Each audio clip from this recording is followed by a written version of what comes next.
So, hello and thank you for joining today's webinar organized by ECGY, the SC Johnson College of Business at Cornell University, and the IESE Forum. My name is Anastasia Papas, and I'm the founder and director of the IESE Forum. Today's webinar highlights the critical importance of the upcoming COP29 in delivering concrete, actionable plans to address climate change. Because despite global efforts such as the Paris Agreement and carbon pricing initiatives, emissions continue to rise. And as we will hear today, there is still a vast gap between the current carbon pricing at $4 per ton of CO2, and this is only on 24% of global emissions, and the estimated social cost of carbon at $180 per ton of CO2. Therefore, transformative action in climate finance and policy is imperative at this point. So I'm delighted to introduce today Alissa Kleinnijenhuis and Patrick Bolton, who will discuss corporate governance implications of financial strategies for decarbonizing the global power sector. Their presentation is based on a recent paper of theirs titled The Economic Case for Climate Finance at Scale, and their other recent research. Alissa is a visiting assistant professor at Cornell University, and Patrick is professor of finance and economics at the Imperial College, London. The presentation will be followed by what promises to be a thought-provoking panel discussion with Franklin Allen, who is a professor of finance and economics at the Imperial College Business School, Nuno Fernandes, who is professor of finance at the IESE Business School, and Alexander Wagner, who is professor of finance at the University of Zurich. After the discussion, the audience will have the chance to ask questions by using the Q&A function. But without further ado, the floor is yours, Alissa.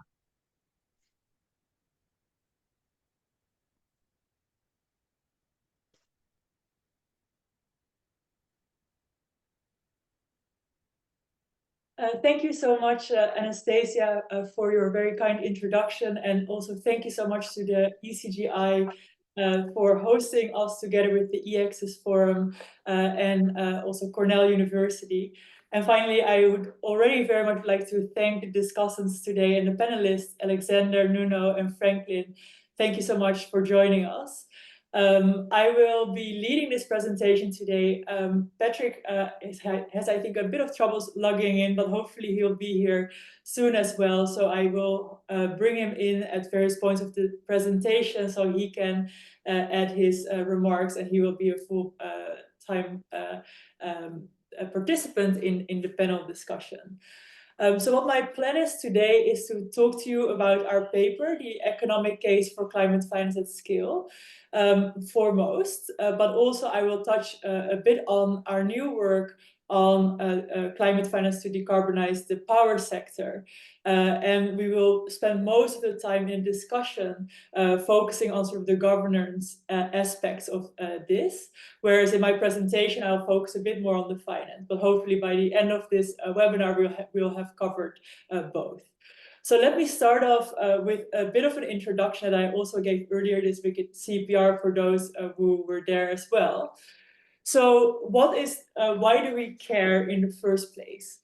Well, what we've seen very recently is that climate change is already starting to intensify a lot in 2024. Just a few weeks ago, we had Hurricane Helene hit the US and also Hurricane Milton. And the damages that these hurricanes have brought about are really large. So by science, they are estimated to be 250 billion for Helene and 50 billion for Hurricane Milton. And of course, we have just seen also in Europe another disastrous flash flooding event where more than a year's worth of rain fell within a matter of a day, causing many deaths in Valencia and also huge economic destruction. I've just looked up whether economic estimates of the damages are already available for this event. It's not yet the case.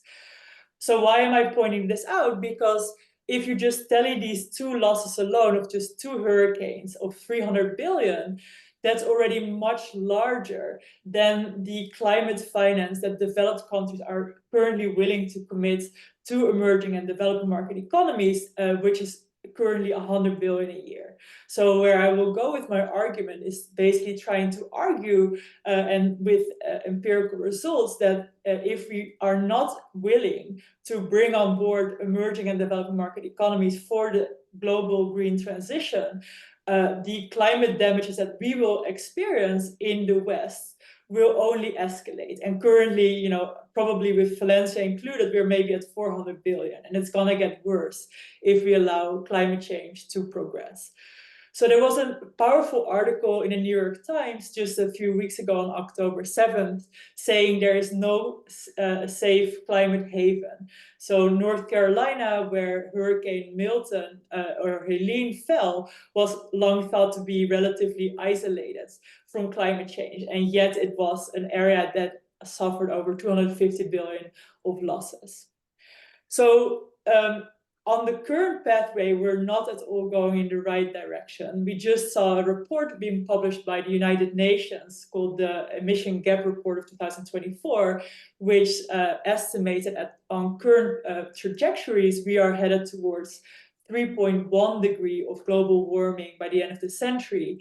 And at the same time, we are seeing that the remaining carbon budget to stay within 1.5 degrees is being fast depleted and currently only stands at 200 gigatons for 1.5 degrees, which is about 5 years of emissions at the current rate of emission levels.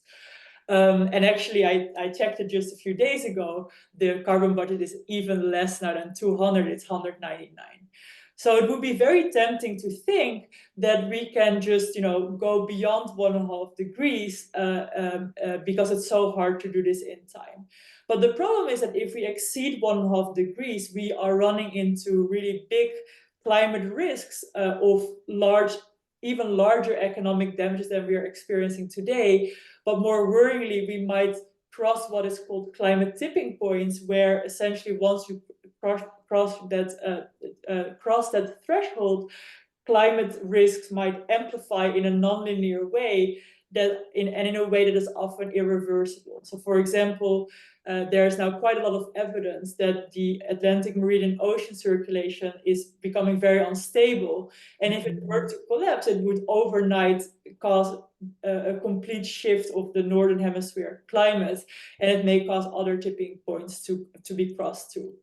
So some, think that, okay, well, it's indeed risky to, have too high temperatures, but maybe we can temporarily overshoot and get back to 1.5 degrees. And we saw an article being published in Nature just recently on October 9th, basically pointing out that overshooting temporarily beyond 1.5 degrees is also really risky, for the reason that it temporarily will increase climate damages, it will increase the risk of tipping points, and moreover, it relies on the idea that you might be able to deploy carbon capture and storage at scale, which is currently not a proven technology at scale. The biggest carbon capture and storage plant is Orca in Ireland, which sucks 2 seconds worth of carbon out of the atmosphere, and moreover, carbon capture and storage is not economically viable right now.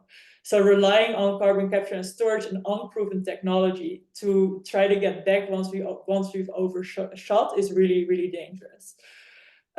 So in essence, where we stand today is that we agreed on the Paris Agreement in 2015, which was a landmark agreement. But emissions globally are still on the rise. In 2023, we hit a new record of greenhouse gas emissions of 57.1. We reached an all-time high of CO2 emissions of 37.4. And it's really important to realize, as this plot shows, that all those emissions are primarily driven by fossil fuels. So out of the 42, 37.4 of CO2 come from fossil fuels. So Al Gore very succinctly said, the climate crisis is a fossil fuel crisis.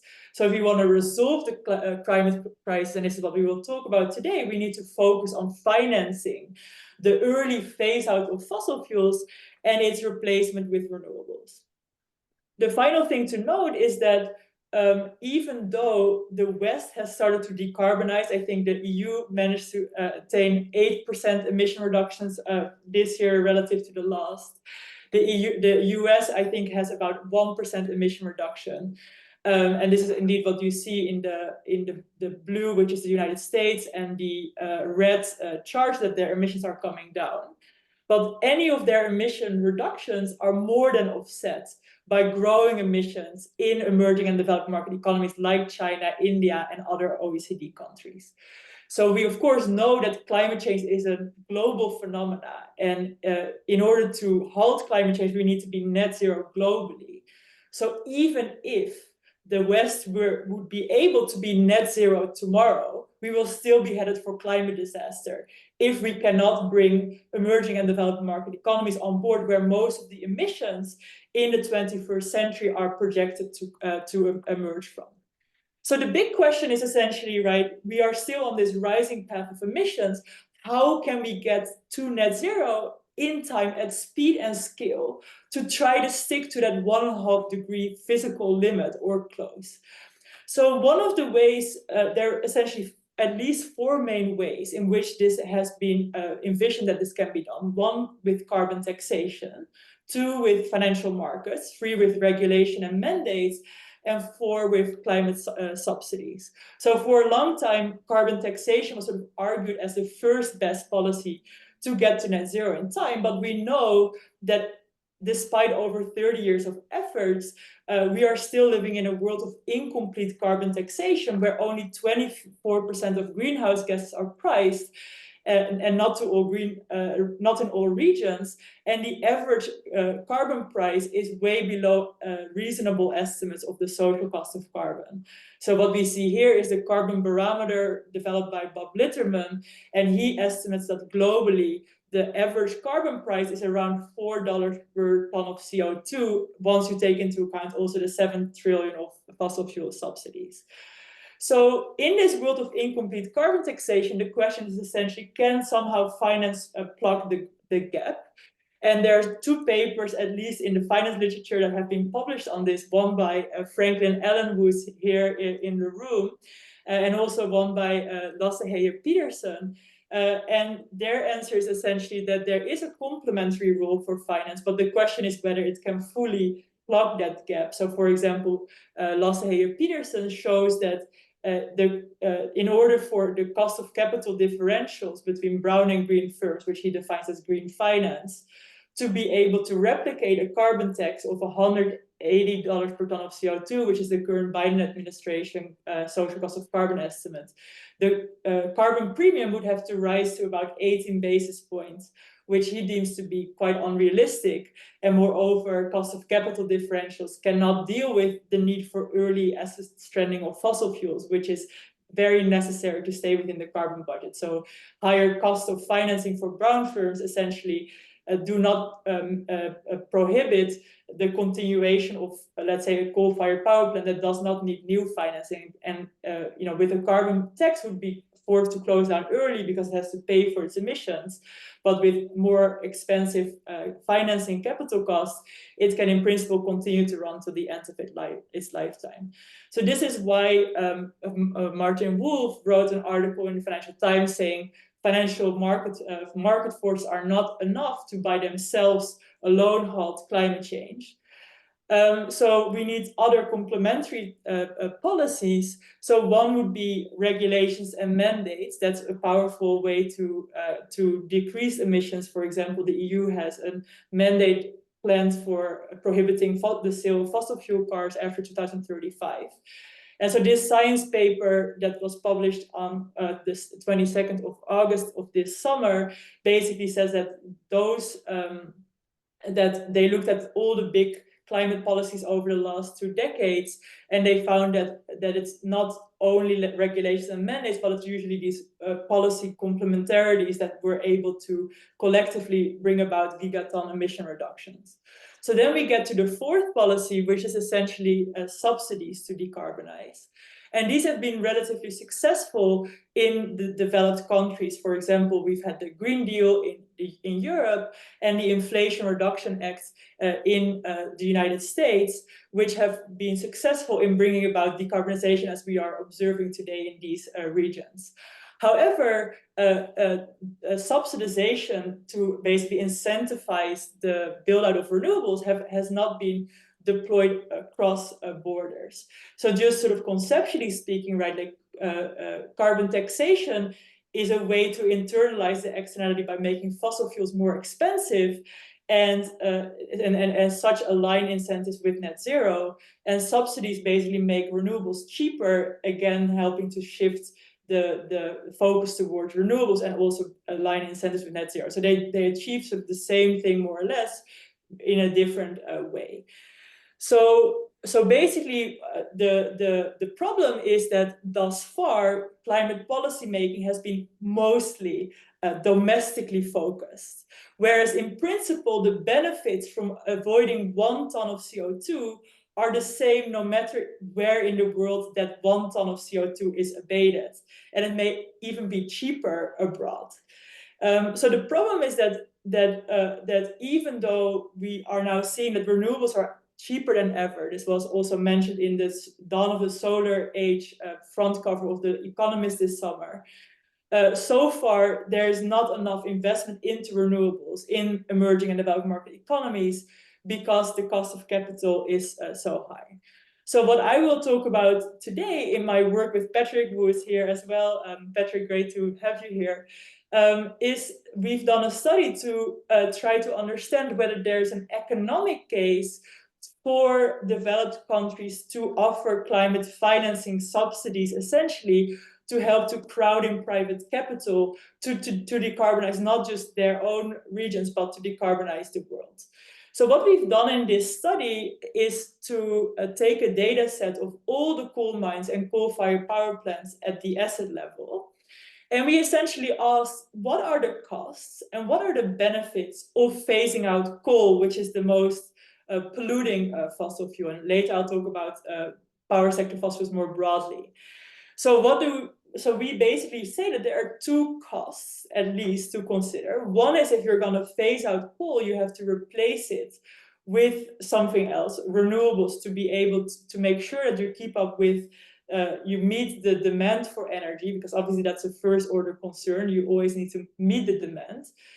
So the first cost is the investment cost in renewables to replace coal and to keep up with any growth in demand, including, for example, driven by AI. And the second cost, we argue, is the opportunity cost to close coal early. So the missed free cash flows to its owners, but also any retraining costs to be able to, and compensation for missed wages to workers to help them find employment elsewhere. And then on the benefit side, we argue that there are at least, again, 2 benefits. One is if we close coal early, we will avoid emissions. And those avoided emissions help to avoid climate damages. So one benefit from phasing out coal early is the avoided climate damages all over the world, including in the West, like the avoided climate damage, let's say, that of avoided hurricanes, and also the avoided adaptation costs. And in addition, it's the avoided air pollution cost that mostly the country itself will no longer suffer, which, for example, in China was a big reason to phase out coal. Importantly, for the investment costs, we're also capturing the complementary investments into the technologies that support renewables, like batteries and grid, which are obviously essential to be able to do the transition.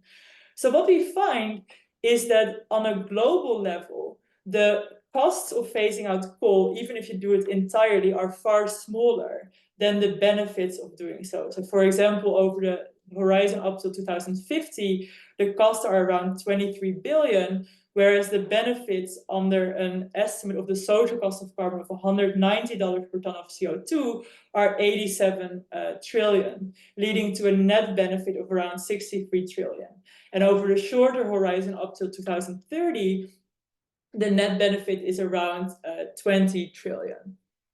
And what we can see is that the majority of the investment cost needs are in emerging and developing market economies, 16 trillion out of the 23, primarily also in China. So what we've done, so basically what we argue is that, right, like one way to decarbonize is try the Pigovian approach of carbon taxation, where you, through carbon taxation, try to internalize the negative externality. And the other way to decarbonize is sort of the Caution approach of contracting and bargaining, where essentially you would pay your polluter to stop polluting in the case that it makes you economically better off. So this is exactly Caution's argument, that paying the polluter to stop polluting is sound economic logic if it makes you better off. And so what we, as I will explain in more detail, show is that climate finance from developed to developing economies is not just an equitable or moral obligation given the West's greater historical wealth and greater emissions, but it's also in their economic interest to do so. So what we've done here is just compare our quantitative estimates against those of other authoritative sources. And first of all, we find that if we aggregate all the plant level data to the global level, we get the same emissions as the International Energy Agency. But also in terms of investment cost needs, we find broadly similar outcomes, with the difference that we are much more granular. So we estimate it at the country level, not just at the regional level. And we split this by opportunity cost and investment cost. And we actually split this by fossil fuel type. The IEA estimates focus on fossil fuels more broadly. So, of course, we know that we don't have a global government. So even though the global net gain is positive of phasing out and replacing coal, what matters is whether it's in the interest of individual countries who are the decision makers. So what we wanted to understand is how are the benefits from phasing out coal distributed across the world? And for that, you can use estimates of the country level social cost of carbon, where we know that the equality holds that if you sum up the country level social cost of carbon, you get the social cost of carbon, let's say of $190 per ton of CO2. So you see here this distribution of the pie chart, and we note, for example, that the USA social cost of carbon is quite high as a share of the world's social cost of carbon, which is in part also due to the fact that they have more wealth. So they have more to lose, which is possibly not fair in the way that these social cost of carbons are estimated. But anyway, so what we do next is we ask, what are the country level benefits of phasing out fossil fuels and replacing it with renewables? And we find that actually in most cases that's negative. And that holds both if the government pays for everything themselves, and also in the case where they're able to let the private sector pay for part of it.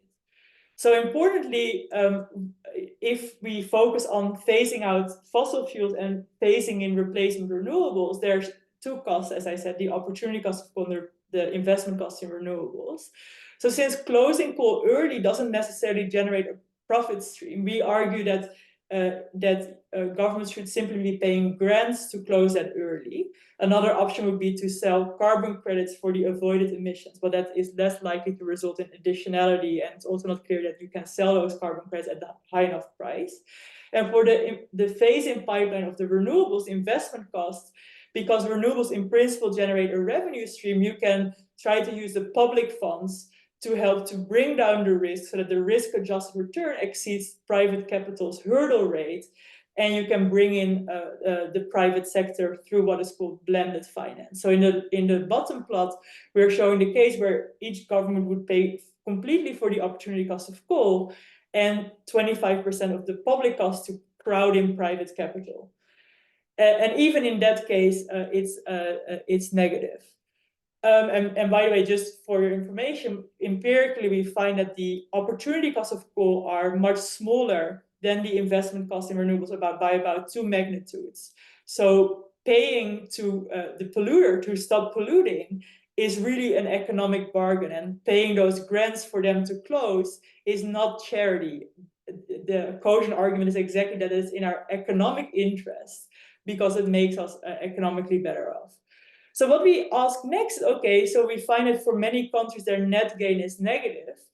Would it be in the interest of a larger coalition of rich enough financier countries to help pay for their decarbonization? So here we're looking at the developed countries, the advanced countries, and we ask what would be the net gain for advanced countries to pay for the decarbonization of emerging and developing market economies. And so what you see in the bottom plot as an example is if, again, we are able to crowd in private capital to pay for 75% of the investment cost, we see that the net gain for advanced countries of paying even for their complete decarbonization under a conservative global social cost of carbon estimate of $80 per ton of CO2 is 131%. So their benefits minus their costs over their costs are 131% greater than their costs. And for developed countries, that's about 200%.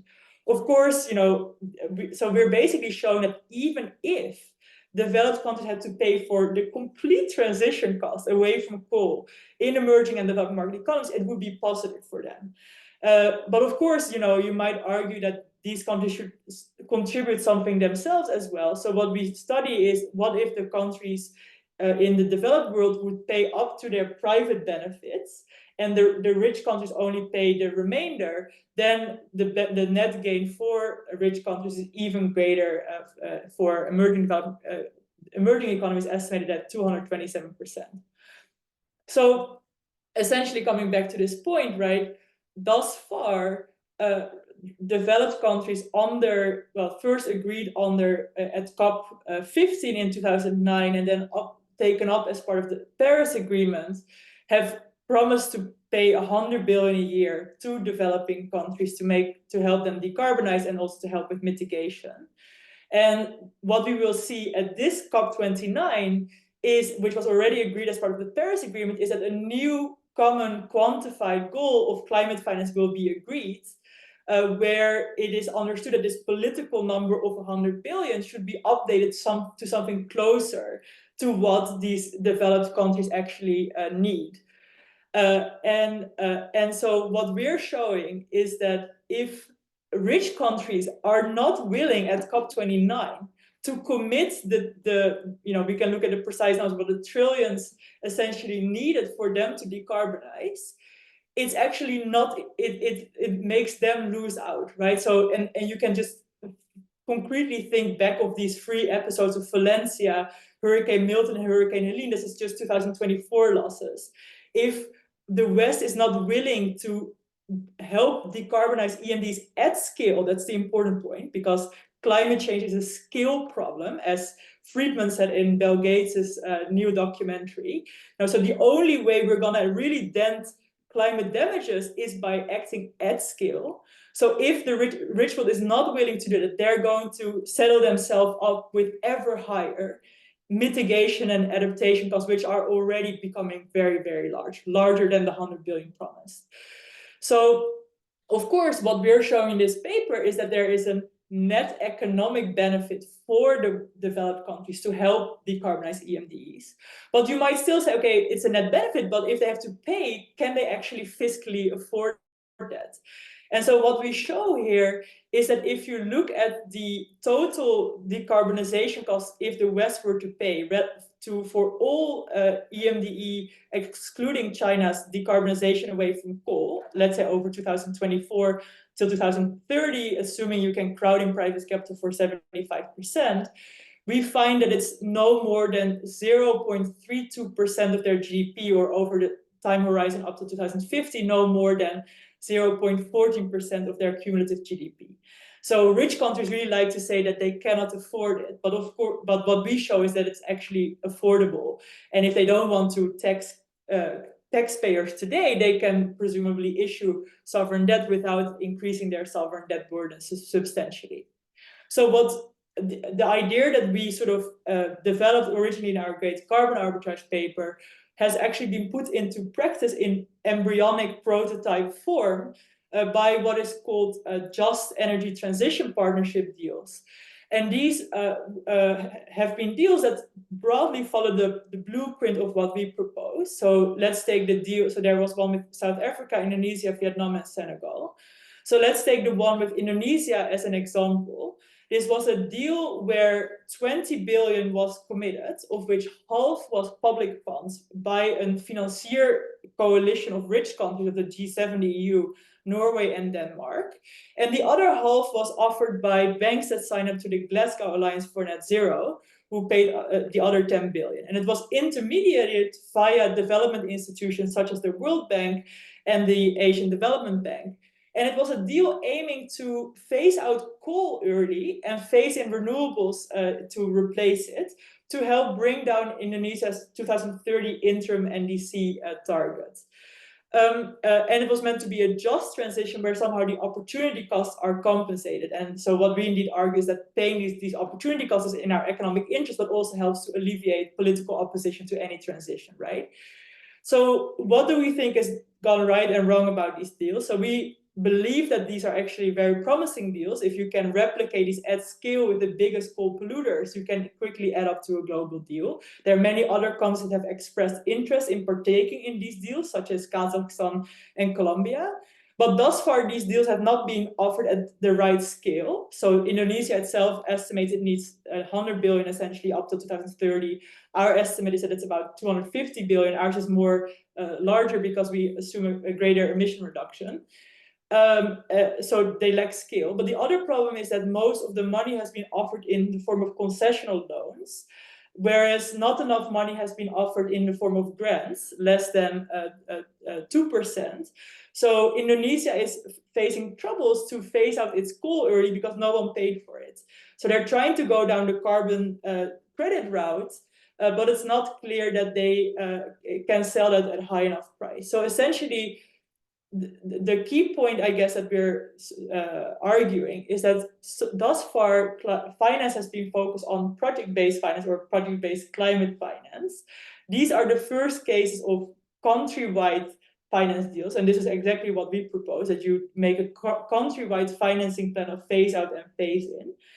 But in order to do this successfully, you actually need to properly pay for that phase out and phase in pipeline. And currently, because in Indonesia, not enough grants is given to close coal early and the grid is already oversupplied, Indonesia cannot just add renewables without bringing coal offline. And similarly, you cannot bring online renewables without having sufficient grid payments and renewable storage capacity. So you really need a system-wide plan. And the other thing I guess we would argue is that concessional loans settle these countries with debt. So it would be better if countries really offer the junior equity tranche financing for the renewable phasing pipeline to be able to crowd in private capital without increasing their debt burden.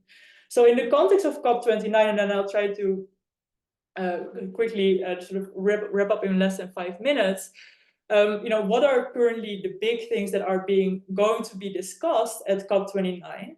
So the last pre-COP meeting was this October 9th, 2024, and essentially it's broadly agreed that any goal would have the following components. There would be an agreement on the quantums of what public and private finance goals should be for developed country decarbonization. So currently, most countries agree that there should be a multi-layered goal, multi-layered quantum, where rich countries would agree on the inner quantum of how much public funding they're willing to commit to EMDEs, and also an outer quantum of how much total private finance plus public finance they want to crowd in, essentially, to commit to EMDEs, to in total help to align financial flows with net zero in line with Article 2C of the Paris Agreement. The other elements under discussion are what is the time frame. So what we would argue based on our work is that the scale has to happen now, right? Don't delay it we are already very close to 1.5. The other thing that is open for discussion is what's the thematic scope? Is it only mitigation and adaptation finance or also loss and damage? And what are the sources? So what counts as climate finance? And which countries should contribute? Some rich countries argue that wealthier emerging economies should also be contributing. And so what we're essentially saying is that climate finance at scale that is offered by by the public sector should really be grant equivalent. Just only concessional loans is not good enough. And then there are qualitative elements. So this is essentially what I just explained, and it's shown in this graph. So based on our quantitative empirical work, just to phase out coal alone in emerging and developing market economies, we find that for the inner quantum, rich countries should at least commit 100 billion. And again, this is only mitigation finance and only coal. And for the outer quantum, if you focus on the total climate finance, both public and private, it should be around 760 billion per year.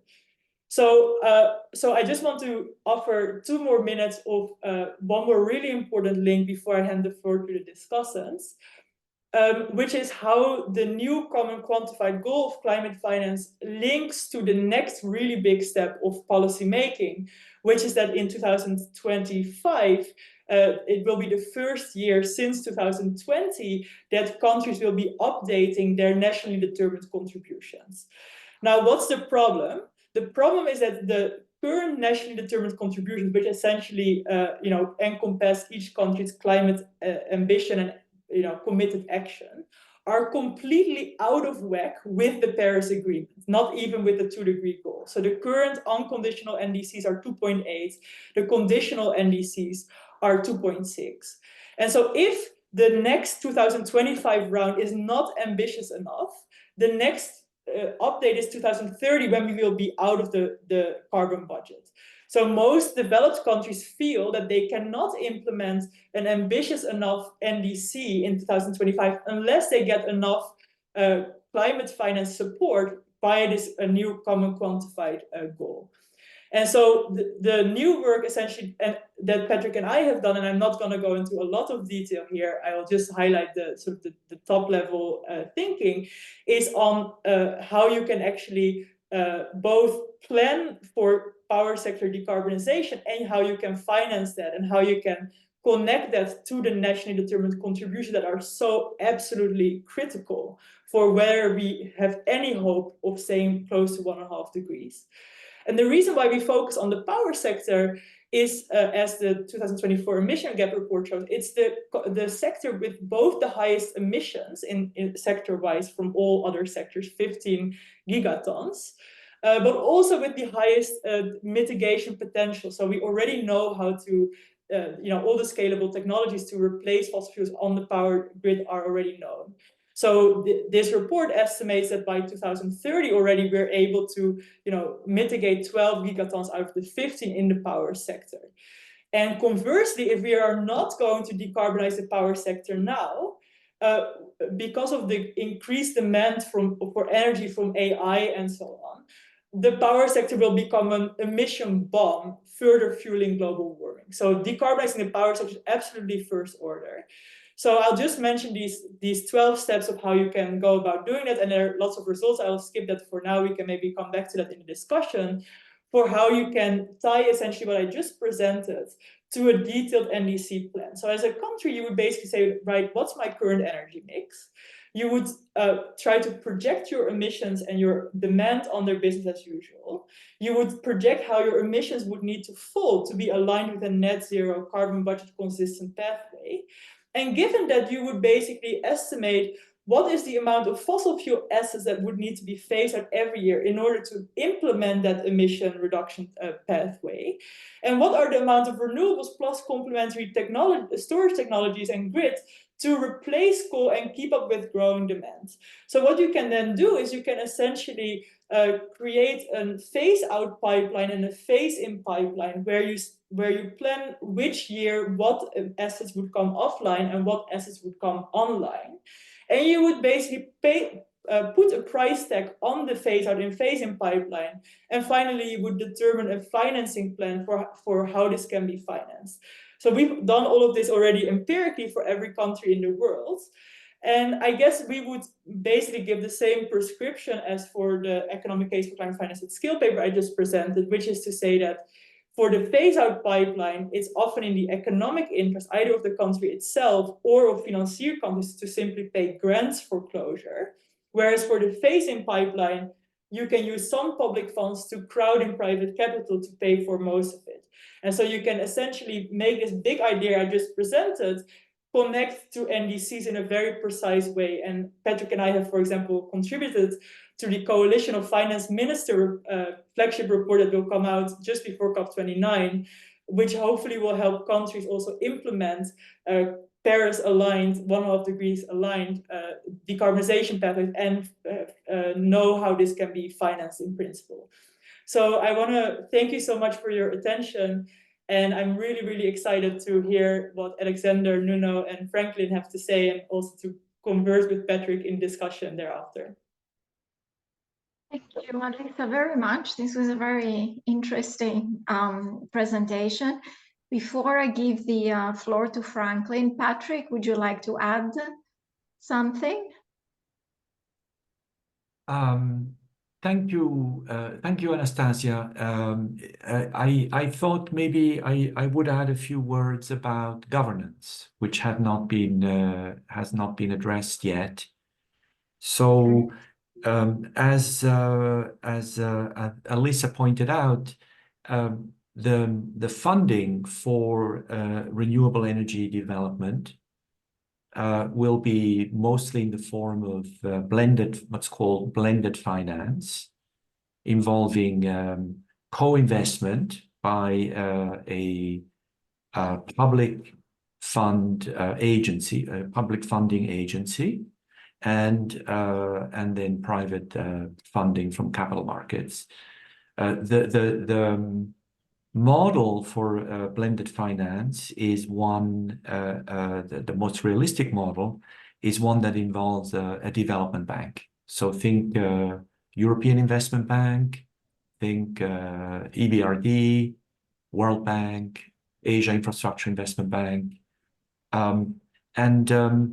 The simple idea of the model of blended finance is that the funding, the public funding that's brought by the development bank is a first loss fund, and that de-risks the investment for private investors. That's a simple idea, but the de-risking has a governance dimension as well: due diligence, monitoring, selection, governance dimension. When you have a development bank involved, you are bringing not just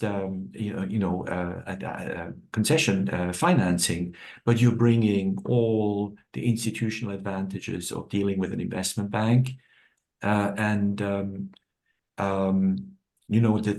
types of things that are touted by. Here I have a presentation in front of me that the EBRD, how it pitches the co-investment model is it says it is better placed for access, to give access, better placed in terms of risk mitigation. I've mentioned that, and it has because it is a repeat investor in a region, it has more of an ability to control any disputes that might arise. Let me say a few words about disputes, and then I will conclude also with the recent direction the World Bank is going, saying what the president of the World Bank recently, how he summarized the 5 priority points for financing the energy transition in the EMDEs. As far as dispute resolution is concerned, this is a well-known problem when you're looking at long-term infrastructure investments. So the typical concern is that once you have contracted for, let's say, the construction of a power plant, once the investment is made, these investments are sunk, and then you can have changes forced onto the operator in terms of the kind of prices of electricity that are acceptable. That's a hold-up problem, classical hold-up problem. And the way investors protect themselves against this hold-up problem is by including what's called investor-state dispute settlement clauses or international commercial arbitration clauses into these contracts. And they are providing substantial protection to investors, but they're also quite controversial dispute resolution mechanisms. So there is definitely a role to be played by development banks in making these less controversial procedures. And this can be done by rethinking the types of governance of public-private partnerships, what kind of control rights the development bank has, and how you can also try and get a smoother dispute resolution mechanism. So there's a lot to be done here. Let me now conclude, in the interest of time, by mentioning the 5 priorities that are now being set out by the World Bank under its new leadership for what the World Bank calls the private sector lab. How is it going to scale up and organize public-private partnerships and blended finance arrangements? And so there are really 5 priorities that are really interesting. So a first one, which I thought was rather surprising that the World Bank has already undertaken, is that the World Bank has, with some emerging market countries, has already entered what it calls a regulatory compact with these countries, setting up a regulatory framework for the energy markets, for the energy sector, electricity sector. And then that facilitates, if you want, de-risks in a way, some of these, just through regulation, these energy investments. Then it wants to unify on a single platform all its guarantee programs. That's a second step in the direction of greater efficiency of blended finance. And then a third step, which is particularly interesting and important, is that it now wants to encourage, through the IFC, more equity-like investments for its junior tranche. The main problem being that if you come in as a guarantor, if you come in as a first loss investor, if you're a debt investor, then you're most exposed to losses. Hopefully you won't get those losses, and then you just get paid back principal and interest. But if you're an equity investor, you also exposed on the upside. And if you have sufficient diversification around the world in terms of projects, you can get a much higher and a more reasonable expected return. So that's the direction in which the World Bank wants to go, which is more like a private equity model, and I think is important new direction. Fourth priority is multi-layer risk sharing, and the last priority is to really create an asset class for these development, renewable energy development loans and bonds in emerging markets. That's, of course, the direction you want to go in terms of reaching scale. You really want to have a pipeline. This is where, coming back to what Alissa said, this is why it's important to have a pipeline. There has to be a flow of assets that are being originated, a predictable flow. Once you have that, you will have on the other side institutional investors from all over the world ready to buy these assets, and then you've created a very large market, and that's how you're achieving scale. With that, let me stop what I had to say. Maybe come back with Q&As, but I want to give the full time to our discussants.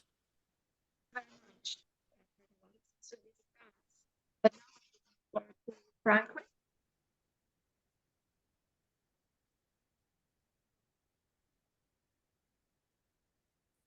Sorry, my froze. Is it my? I should go next, Yeah, Anastasia. that's right. I think it was a bit frozen. Yes. Okay.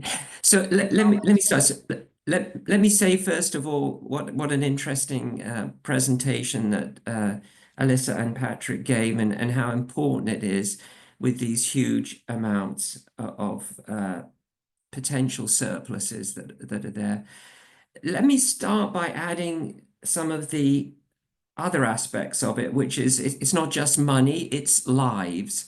So if we think about Hurricane Helene, it's 230 people dead. Milton, it was fortunately much lower, it was 14. Valencia floods is up to 158, but is rising, probably be significantly above that.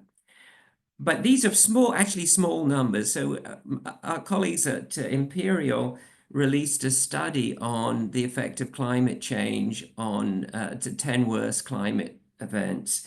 And the deaths there are truly staggering. So I won't go through all the 10 that they did, but if we stick to the developed world, the heat wave in Europe in 2023 killed 37,000 people, in excess of that. In 2022, the heat wave in Europe killed more than 53,000 people. But relative to the developing world, there was a cyclone in Myanmar that killed 138,000. And then the worst one was a drought in Somalia that killed over 250,000 people. So these numbers are horrific, and they're going to get worse in all of these kinds of events going forward as we have more and more warming. Now, the problem that I see with all of this is the politics of it. So technically, it works. So the UK got rid of coal at the end of September. We have no more coal-fired power plants in the UK. It's all switched to renewables, and we still have gas and so on, and some nuclear. But it's quite possible to get rid of coal, which it would be great. Now, the problem is that there just isn't much political support for these things. So even in the UK, which has, I think, a fairly good record on climate issues, we originally were going to get rid of fossil fuel cars and trucks and so on in 2030. That's me moved back to 2035. And neither party is really pushing those kinds of things. Now, even in the EU, which is a very small part of the problem, as Alissa alluded to, there's also a lot of pushback in terms of climate change policies. So if you think about when they tried to put heat pumps in, mandate heat pumps in Germany, that was pushed back. So that they didn't, in the end, do that, despite the fact that the government coalition has the Green Party. If you look at the 2035 mandate of banning fossil fuel cars in EU, there's a lot of pushback now because in Europe, the car industry employs huge numbers of people, and electric cars are going to need many fewer people. So there's pushback from that. You could do it with Chinese cars. So BYD has wonderful cars for $10,000, but they're being taxed in the EU and even more in the US. But those are small relative to some of the other problems. So if you think we had Hurricane Helene and Milton, which, as Alissa said, caused enormous amounts of damage, and yet on Tuesday there's going to be an election in the US, and there's a 50% chance by most people's estimates that the Republicans will win. And the last time that Trump became president, first thing he did was to take the US out of the Paris Climate Agreement. And it's quite likely that that's going to happen again fairly soon after the election if the Republicans win.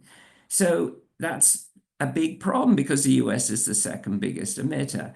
But even if the Democrats win, if you think about the IRA, it's only 369 billion for the domestic subsidies. At least that's my understanding of the number. And under the Democrats, the US is producing more oil and gas than they've ever done before. And again, the politics are such that there's not much support in the developed world for these kinds of policies. There are, I mean, you had the slide with, you know, the Indonesian deal, and there are a few countries that have that desire, but the large ones, by and large, the politics of it is such that there's huge pushback, even in places which we think of as being quite supportive of climate change. So even though there are these potential big gains that you've identified in your work over the years, the political battle we're losing. We're losing in a big way, because in most developed countries, there isn't a desire to do this. Now, in terms of actually coming up with funds from the public sector, the kinds of numbers that you gave, Alissa, is literally trillions of dollars over the years. But there isn't the support for that in any of these countries, I think, except maybe a few small ones. And that's the real problem, that we're losing the political battle, that there's just no particular desire in the developed world to do these things. And I think that the other issue, which is very important, which is a huge problem, is the problem of corruption. So there's a great reluctance in most developed countries to give large amounts to emerging country because of the problem of corruption. And so, you know, if you think about very few countries actually give the 0.7% to developing countries to help their development. So UK used to, but it got cut back, and it's now much smaller than 0.7%. And part of the reason for that is that people are worried that much of this money that gets transferred to developing countries gets eaten away in corruption and ends up in Switzerland or in various other places in a few people's bank accounts. And I think that's going to be the biggest problem that you face in terms of mobilizing these funds. And I think that's why we haven't got to the 100 billion, for example, that was mandated in the COP, 100 billion a year that was mandated in COP 2009. I mean, interestingly, the country that people are willing to do business with in developing countries is China. So not only are the many developed countries not willing to give money to these countries, because they have all these, those countries, the developing countries, aren't willing to deal with the developed countries because of all the restrictions that the World Bank and the IMF and so on put in place on them. But they are willing to deal with China. So again, I think a very important part of this is what is the role of China. So in Africa, for example, China has more loans and so on than, as I understand, or comparable to the World Bank. And so, but that's because they turn a blind eye to corruption and deal with it somewhat differently. But I think those are the issues that are really the problem ones in terms of the plan. You know, I fully agree, there are these huge benefits in terms of the money and in terms of lives saved and so on. But the problem is the politics and the corruption. And those, I think, are things that you will have to address to start persuading people that this is going to be a viable plan. Let me stop there, sorry. Thank you. And So am I now, allowed to say one sentence in response, and then we can discuss the rest in the discussion? sure. And Patrick, feel free to chip in. I guess I cannot disagree with you at all, Frank. And I think you put, you highlighted two really important points: politics and corruption. I'm not saying that our proposal overcomes all, not at all. But I do think we have thought about these. So, for example, if you think about corruption, right? I was presenting at Bruegel, which is an leading EU think tank with the EU policymakers have been doing these JETP deals. And they were making a similar type of point, not in the same language, but it came down to the same thing. And so what we basically said is, well, what you can do is you can make any financing conditional on successful implementation. So you would give the financing for a given year, and if the country doesn't successfully use that for decarbonization, it would not get more the next year. So then in that way, you still, there's no excuse for countries not to in principle commit money at scale, but you may chop it up such that it's only being dispersed conditional on performance. That would be one way to try to deal with it. That may not overcome all problems. Then on the politics side, I fully agree that that's difficult, right? But I think one of the really important reasons why we're saying that you must pay for the opportunity cost of coal is in order to make it much more politically palatable to do the transition. Because what we're essentially empirically estimating and arguing is that you should pay those that are left behind at least as much as they would have earned on their business as usual. So just to give one example, in Germany, the government had subsidies to phase in renewables early, and then it had an auction to phase out coal capacity early. And actually, coal companies ended up voluntarily partaking because they knew that the money that they would get from that auction was higher than what they would get under their best predictions of business as usual. Of course, because of the Ukraine crisis, briefly, some of these coal plants were opened up again, but as far as I know, the government is back on track with its schedule. So, and likewise, if you think of West Virginia and the US, if you want them to be on board, you want to compensate that region for what they would lose out on. And this is exactly what we argue. So we're not saying that that will overcome the politics, but what we're saying is if you can align financial incentives with making sure they're not worse off with the transition, that will at least make the politics easier. And then I hope that we can more and more start to convince people in Europe and the US that the current climate damage they are suffering are already magnitudes larger than what they're willing to pay to avoid future suffering by transferring money to developing countries. So if they start to see that that equation of imbalance is starting to become more and more whacked, hopefully that will also alleviate the politics. But again, I fully agree that these are two really important issues. So back to I won't respond at all because I want to leave time for discussion. So I'm sure we'll discuss some of these issues later on. So it's a chance to my colleagues make their own presentations, and then we can. There's a lot of food for thought here, so I'm sure there's going to be an interesting discussion afterwards. So Nuno, the floor is yours.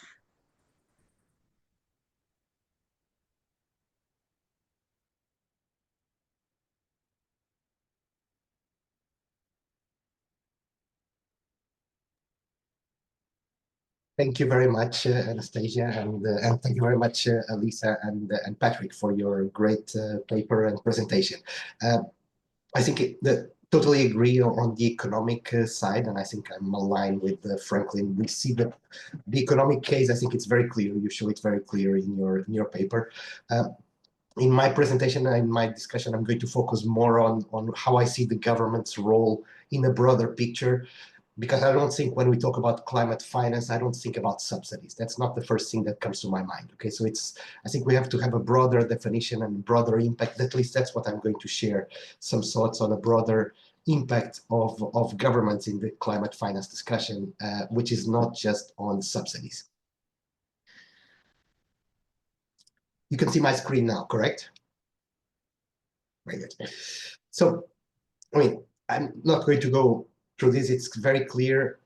Topic is more relevant than ever. We have all these dramatic events and very damaging events. It's clear that we need private capital. Okay, public investment is not going to take us very far. Most of the Western governments and most of they simply don't have spare capacity for this. So there may be some public investment, but we need to have private investment for sure. So it's not enough to have public investment.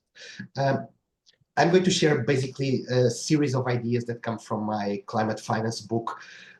I look at this from many different perspectives, from the corporate finance side to the capital market side. And I finished the book with a chapter on governments and regulation, and that's what I'm going to talk, because that's the theme of today. But I think on the corporate side and on the governance side, which is also the topic of today, we're talking in a very narrow sense of governance, which is global governance. But I think on the governance of this, there will be lots of interesting things. But today we focus on governments and regulations. Clear that we have very global damaging events, okay, and extreme weather events, as Alissa has shown, very damaging ones, and the recent ones, of course, in Valencia and other places, and this ultimately translates into asset valuation, asset destruction, and most of the losses are in the north. Most of the losses are not in the south. Most of the losses of extreme weather events and any kind of forecast of losses in future years because of climate change are concentrated in the north and not in the south. So, of course, there is an economic case coming from this physical risk transmission. Besides that, I think we all understand there is going to be a series of stranded assets once we close certain assets, fossil fuel assets. This will heavily impact those countries that depend a lot on carbon commodities. But besides the physical and transition risks, we also have whole supply chain issues. And so they very quickly reach developed countries, OECD, European Union, US, through capital flows, markets, supply chains, through investment and ownership of companies in capital markets, that's very clear, and through financial institutions, lending value chains. So it's clear that this is not, even though the pollution may be, and I have something to say, maybe now concentrated in the least developed countries, the problems are a lot concentrated in the north. And so what can the government do? I mean, I think besides, I think there are 6 things ultimately. I think one is on the pricing of emissions, the other is on the just transition and political economy issues. On the reporting and climate disclosures, I think there's also a strong role for the government here. As for global regulations, where we need much stronger convergence, I totally agree with Patrick that this is that there is a strong role for multilateral development banks, and there is a role also for central banks. On subsidies, we don't even have to go through this. It's clear there's still a lot of subsidies to fossil fuels globally. So this is something where if you need to free up capital, start with the subsidies. But then it's not so easy to do, right? Because once we think about carbon taxes and now moving to the taxes, even though only 24%, I think that was the number you mentioned, of global emissions are taxed, even that is a total nightmare. It's a mess. Because you have all these different carbon taxes in countries around the world, which are different. They are not the same. We don't have a single uniform carbon tax. We have, when you think about markets, ETS markets, another mess. You have markets at the regional level, at the city level, at the national level, at the region level, and they all have different definitions, and they don't trade, they don't communicate. So it's impossible to have markets where you cannot communicate, and so this is not really helping all these asymmetric carbon prices and carbon trading systems. And here there's a strong role for government coordination that has nothing to do with subsidies. Then another strong role for governments has to do with the just transition. And just transition, sometimes we talk just transition, but when I hear, and particularly in policy-making circles, I think it's much more just transition that European Union and US, and North governments, typically they're just saying just transition to China and other less developed countries. I don't think that's serious, right? And if we want to have a proper transition, we cannot have this in the imperative. We have to make things be much sharper. And I'm going to do an analogy with risk management. So in risk management, there are typically 3 steps. One is to be aware of the risks. The other is to assess the risks. And the third is to mitigate and act on those risks. And I think sometimes we're not even at the awareness level for these just transition items, right? And so if we're not aware, we cannot assess, we cannot mitigate. It's very simple to say carbon emissions are created in China. China uses coal, or not just China, but the world uses coal. Let's shut down coal, and this will help emissions. Yes, but then we have to be mindful of the fact that there are whole regions. A coal mine is a huge thing, and so it's a huge thing, and there are whole regions that depend on coal mines. And so eventually we can have totally deserted cities totally deserted regions because of that. This is a photo in the 80s in the UK, a big demonstration in front of when a coal plant in the UK was about to get closed. This is in the 80s. And there was going to be massive demonstrations, and so you see the policemen coming to protect assets and people. But so this is just one coal plant, and it's in the UK. Now, if you think about Poland, just as an example here in Europe, whole regions, whole provinces of Poland depend on coal. And so basically 100% of the population is employed in the coal sector one way or the other. So once you close down coal mines, so what to do, right? It's not trivial, and it has to be given proper thought before even thinking about proceeding further, because it's not just about cash flows for the companies or the owners of the companies, it's about much more than that. So again, raising these 3 risk management principles: the awareness, assessment, mitigate, and act. And I think sometimes we also live in what I call the "we are the world, we are the children," Stevie Wonder world, in which, I mean, yes, who is polluting? It's non-OECD countries. If you look at the pollution nowadays, it's not coming from the OECD. In the OECD, we barely use coal, we barely use oil, we use mostly gas, nuclear, hydro, and renewables. So who is polluting? Well, who is polluting is the developing countries, and mostly because of coal. And that's true. This is a fact. This is data. This is what's happening today. And it's even more striking when we look at the country-by-country emissions, right? What's the share of CO2 emissions of China? It's almost 1/3 of the world. And the United States, it's half of that. And Europe, where I live, it's 7%. So it's very difficult for many people in Europe to understand what we're doing, because we only pollute 7%, but the rest of the world is 93%. And that's what I mean by the Stevie Wonder world, right? Looking at these pictures and saying something about this is fundamentally flawed, because it's the difference between a flow and a stock. Here, this is the flow, what's happening in the current year, actually in 2018.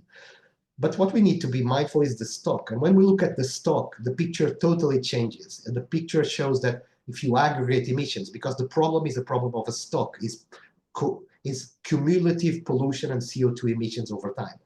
Then who polluted? Well, it was clear it was the United States and the European Union that polluted. It was not China, it was not Japan, Russia, Canada, or India. So the problem definitely was created by us, in the large sense of the developed countries. And now we are asking others to pay a significant part of this price. And I don't think this is reasonable to approach in any negotiating table. And then local versus global, to finish. We all understand the global impacts, and then the local regulations. I already talked about this. And so to summarize, I think there are several stakeholders that have important global roles. Standard setting bodies on non-financial reporting, that's something where we need much more alignment. Regulators and central banks, stock exchanges, and here there's strong role for governmental policies that have nothing to do with the money, but have to do with clear concepts and definition, have to do with making clear what's green and what's not green, because right now we have what I call 50 shades of green. I mean, there's lots of green definitions and lots of green portfolios and green assets. And so that ultimately gives rise to plenty of greenwashing opportunities at the company level, at the fund manager level, at the asset owners level.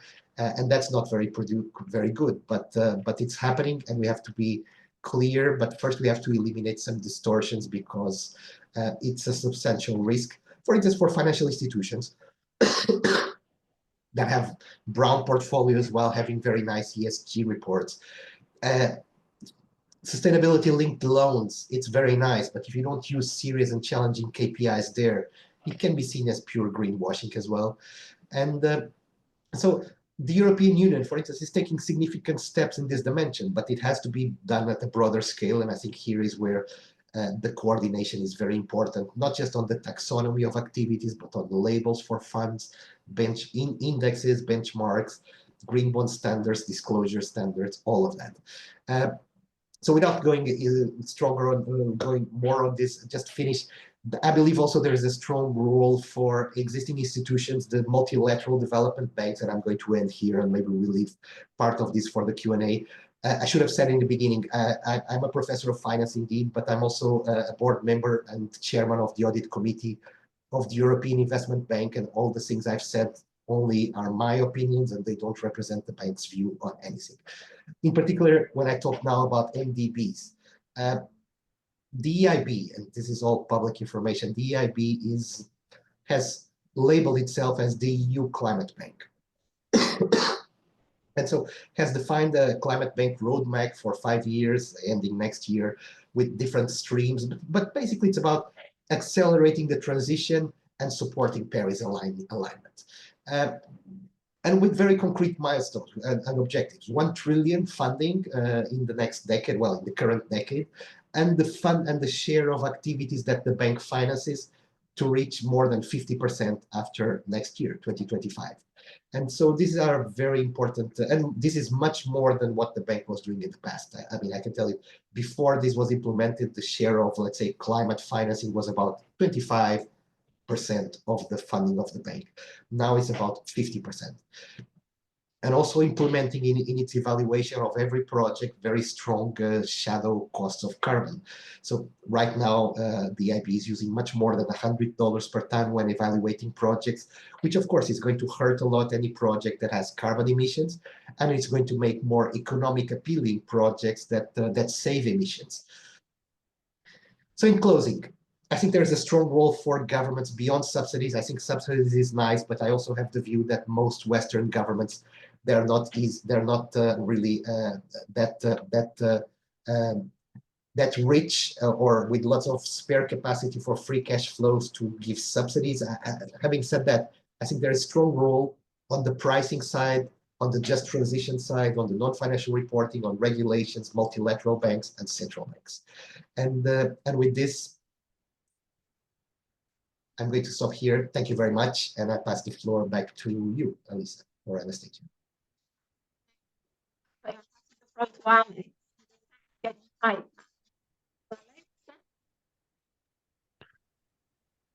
I do not hear you, Anastasia, or only in a very broken way, but I assume you are calling on me to take over. Yes. All right, good. So let me just share here. I'll try to be brief because I think we are sort of approaching our time limit here pretty fast. Everybody is excited to talk about this topic. So am I. So thanks for giving me a chance to have a few comments on this paper that was presented, and of course the related work by Patrick and Alissa, as well as with Adrian. So the summary, I don't think I need to do. Everybody is pretty clear. I do want to emphasize, I think Alissa didn't really emphasize it as much as it is clear in the paper to me. The paper does talk a lot about the why this climate finance at the required scale is not yet happening. And so this paper talks about 3 elements. I'm going to have a few other thoughts on what you might explore. So my discussion here is relatively closely tied to the paper itself. I do want to start off with sort of a broader thing. So yes, this is a very thought-provoking analysis. For me, it's kind of helpful maybe to tie it back to my old environmental economics training and sort of thinking about what is sustainability and how do we think about this. So in general, when you think about how decisions should be taken in society, the gold standard is you do a Pareto improvement. You make everybody better off, but that very rarely exists. So for a very long time, going back to Calder and Hicks, we've sort of agreed in society, our predecessors have agreed that it's potential Pareto improvements that we should be interested in. And so in sustainability, it's kind of similar, right? So one definition that we had in our paper, which had its 20-year anniversary last year, is that sustainability is dynamic efficiency plus intergenerational equity. The traditional way of thinking about sustainability was, well, you want to, keep the future generations at least as happy as the comparison, But of course, that's not a good criterion, because it's basically saying you can have subsistence level economics and you still are going to be sustainable. You do need non-wastefulness as well. But if we require actual efficiency and actual intergenerational equity, it's very difficult to achieve this goal of sustainability. So what we had proposed at that time was to think of the equivalent to the Kaldor-Hicks criterion as potential sustainability. So that sounds awfully abstract. My point is that this paper is actually, and the whole work that surrounds it, is actually very much in a very good tradition of public policy, of making decisions based not on does everybody gain, but do we make the pie larger? And so this may be a sort of trivial point to make, but I do think it may be worth pitching it also that way, that here you're not saying anything that's sort of totally outrageous and special. The numbers are outrageously large, and it's special because it's existential, but the basic idea of doing something which enlarges the pie overall is very much in line with how we think about economics. So I think that's a strong point here. A minor discomfort I have is that in this paper, but also in your other work, at least in the primary approach, there's only point estimates. And yeah, I can go to your super useful website. You didn't even advertise that, but it's a great website to play around with. But in the end, it's always point estimates. I personally would prefer to see a distribution of results. And that requires, of course, simulation, because many things are moving at the same time. The uncertainty is probably speaking in favor of more action, Weizmann type logic, but it's not a foregone conclusion. So I think it may be worth exploring that. I thought a little bit about what else you could write on. I mean, I know this policy brief, it's very well done, it's very clean, but if one thinks about what else might be going wrong. One thing that Franklin touched on a little bit, I think, or at least it was a related point, was what you might call incommensurability. So yeah, we can compensate people who are out of a job when we close down the coal plant, but a job is more than the money that's being paid for it. Of course, working at a coal mine really isn't fun at all to anybody, I assume, but there is a whole lifestyle sort of embedded in the way certain economies run. And so it's not just money that is going to play a role, I think.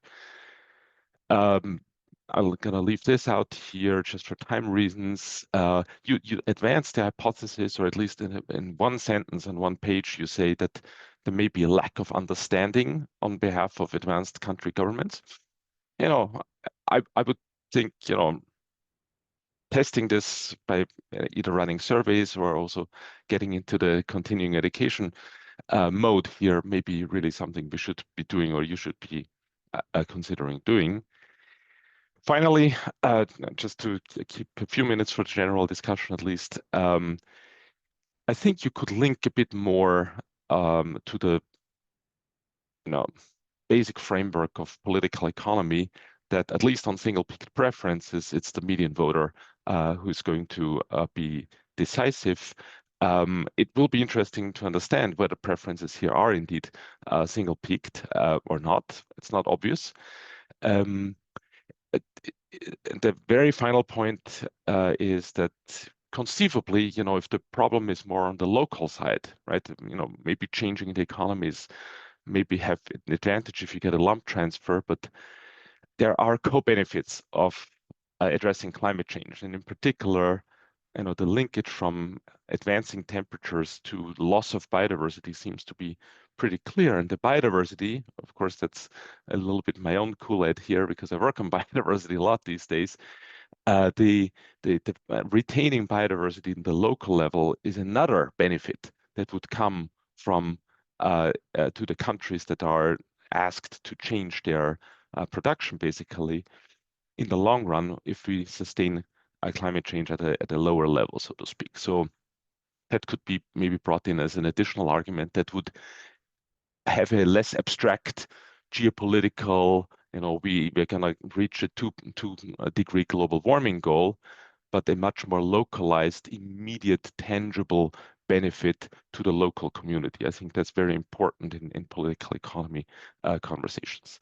Sorry for being so brief. My voice is giving up anyways. Thank you for producing this great work. Thank you. Thank you very much, Alex. Let's quickly ask Patrick, would you like to, Alissa had her chance to respond to one of the discussants, but maybe Patrick, you would like to respond so we can have a few minutes for questions from the audience. Thank you. I just want to thank everyone. Very quick response to the corruption issue. The corruption issue is real, and this is why you want MDBs to play a critical role, because they are very effective at controlling corruption. That's all I want to say, and I'm really sorry I have to drop off at the half hour. Thank you. Is there a time for the remaining discussants for one or two questions? I just wanted to ask Alex, what do you think the role of commercial banks in emerging markets could be in facilitating climate finance at scale? So I'm speculating here. I think they can play an important role. So my analogy would start, what do we know about banks in general and their financing behavior? I mean, there's specialization. So in the sense of some banks actually specialize in green lending, some banks actually now specialize in lending to carbon intensive industries. That has long been the case, but it's been sort of accentuated. And so I think we can't expect local commercial banks to all hop on sort of a green bandwagon, but we can expect some of them to discover that this may be an excellent business opportunity.